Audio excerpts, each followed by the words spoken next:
نحمده ونصلي على رسوله الكريم أعوذ بالله من الشيطان الرجيم بسم الله الرحمن الرحيم إن الله وملائكته يصلون على النبي يا أيها الذين آمنوا صلوا عليه وسلموا تسليما اللهم صل على سيدنا ومولانا محمد وعلى آل سيدنا ومولانا محمد وبارك وسلم عليه سلموا يا قوم فصلوا على الصدر الأمين مصطفى ما جاء إلا رحمة للعالمين ملک کے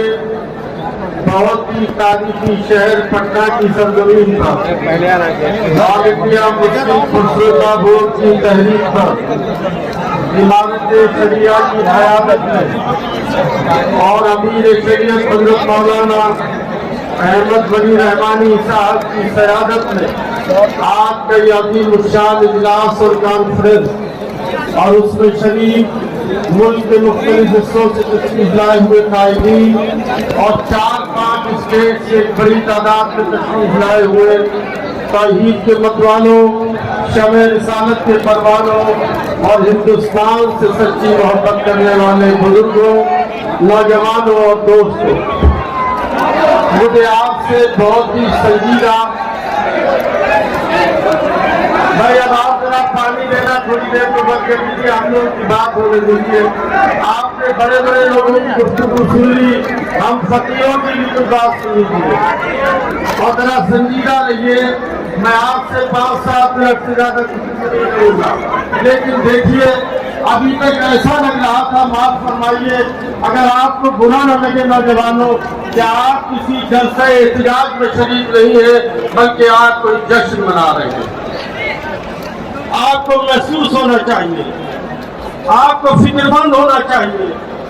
آپ کو معلوم ہے کہ آپ تاریخ کے کس دوراہے پہ کھڑے ہو، آپ کو معلوم ہے کہ آپ کس سنگین حالات سے گزر رہے ہو،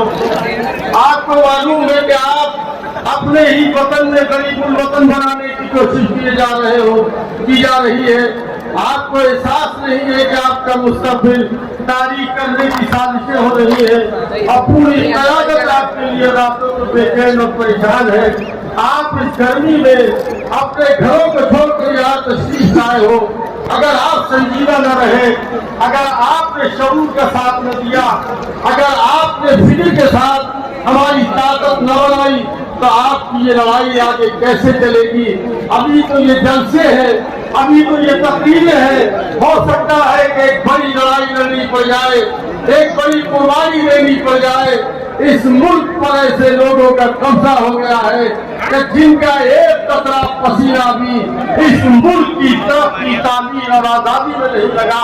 اور ان لوگوں کو تکلیف میں مبتلا کر دیا گیا کہ جن کے باپ دادا کا پسینہ ہی نہیں خون اتنا بہا ہے اس ملک کو بنانے میں کہ اگر ایک مٹھی خاک ملک کے کسی حصے سے اٹھا کر اس کو نچوڑیے تو ہمارے باپ دادا کا لہو ٹپکتا ہوا نظر آتا ہے۔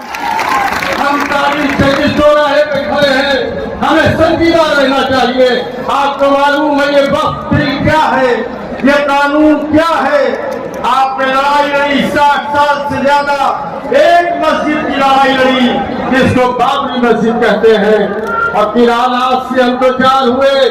یہ وقت قانون لا کر بابری مسجد کا ٹیسٹ کرنے کے بعد ایک ایسا قانون بنایا گیا ہے کہ اس ملک میں مستقل خرافات، تنازعات، ڈسپیوٹ اور اہنسا ہمیشہ کے لیے قائم ہو جائے۔ یہ لاکھوں کا وقت، یہ ہزاروں لاکھوں مسجدیں، یہ خانقاہیں، یہ مدرسے، یہ امام باڑے، ان سب کا کیا ہوگا؟ آپ دیکھ رہے ہو جس دن سے قانون بنا اس دن کی صبح سے لوگوں نے قبرستانوں پر اپنا دعویٰ شروع کر دیا، مسجدوں پر بلڈوزر چلانا شروع کر دیے، مدرسوں کو ڈھانا شروع کر دیا۔ کیا شروع ہو گیا یہ سلسلہ؟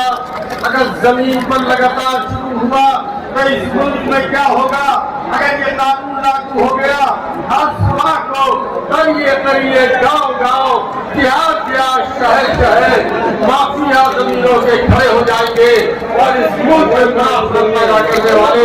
کبھی مسجدوں کی طرف بڑھیں گے، کبھی قبرستان کی طرف بڑھیں گے، کبھی مدرسوں کی طرف بڑھیں گے، اور نتیجہ یہ ہوگا کہ اس ملک میں ایک پرماننٹ ہمارے بھی دیوار کھڑی کرنے کے لیے ایک انتظام کر دیا جائے اور حکومت کا رستہ لوگوں کے لیے صاف ہوگا۔ یہ ایک ایسا انتظام کرنے کی کوشش کی گئی ہے۔ آپ کو اس وقت قانون کا مطالعہ کرنا چاہیے، آپ کو اس کی اسٹڈی کرنی چاہیے۔ آپ تقریروں کو نعرے لگا رہے ہو، اس قیادت سے پوچھو اس کی راتوں کی نیند حرام ہے، یہ دن کو چین نہیں۔ ہمارا ایک پیر پٹنہ میں ہوتا ہے، دوسرا پیر ملک کے کسی دوسرے حصے میں ہوتا ہے۔ آزادی کے بعد اس ملک میں ایسا کمی نہیں ہوا جب مسلم قیادت نے رمضان المبارک کے مہینے میں وہ لوگ جو اللہ کی رضا کے لیے مسجدوں اور حجروں میں رہا کرتے تھے اور اعتکاف کیا کرتے تھے، ہمیں مجبور کیا کہ ہم دلی کی سرزمین پر جنتر منتر پر جمع ہو اور اس قانون کے خلاف صدائے احتجاج بلند کرے۔ آپ نے دیکھا ہوگا رمضان میں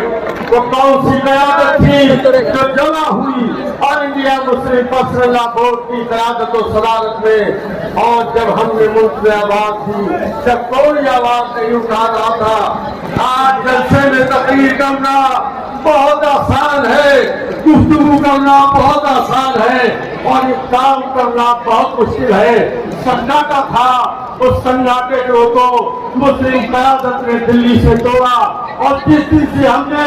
جنتر منتر پر دھرنا دیا اور اعلان کیا کہ اس ملک میں تحریک برپا کریں گے، الحمدللہ اس ملک میں تحریک ہم نے برپا کر دی۔ یہ لاکھوں کا مجمع اور یہ میدان جس نے اس کی حدوں کو توڑ دیا، یہ حدیں بتا رہی ہے اللہ کے بندے اللہ کی ملکیت کے لیے جب زمین پر کھڑے ہوں گے تو ایک انقلاب برپا ہو کر رہے گا، بن نہیں سکتا۔ لیکن ابھی عمران مسعود صاحب نے کہا کہ آپ نے اپنوں کو پہچانا، اگر یہ دو چیف منسٹر چاہتے تو یہ ملت اور یہ ملک اتنی پریشانی میں مبتلا نہ ہوتا، اس گرمی میں یہ لاکھوں لوگ یہاں کھڑے نہ ہوتے، اسی دن فیصلہ ہو گیا ہوتا۔ لیکن کیا کریں، ہمیں تو معلوم نہیں کہ 50 سال ایک آئیڈیالوجی کو فالو کرنے والے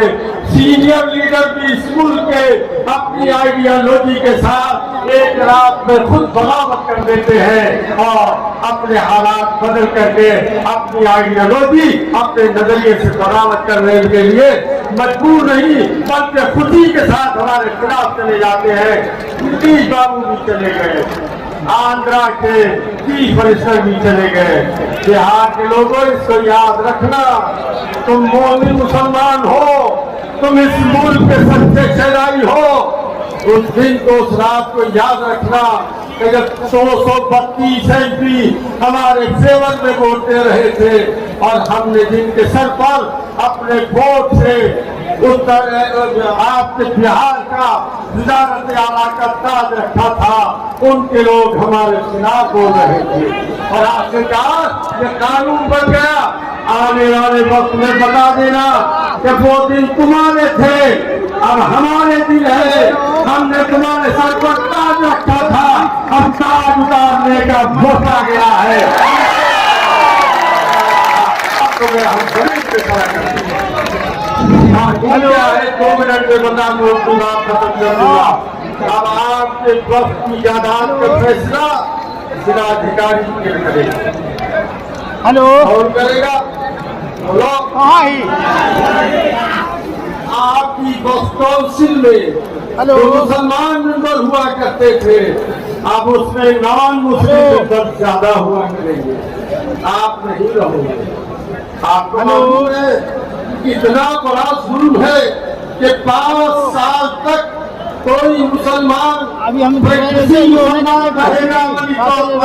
اب اپنی جائیداد کو وہی وقف کرے گا۔ کیسے بتایا جائے گا ہم 5 سال سے مسلمان ہیں؟ کیسے ثابت کریں گے ہم 5 سال سے مسلمان ہیں؟ مذہبہ خیز قانون ہے، ہنسی آتی ہے، اور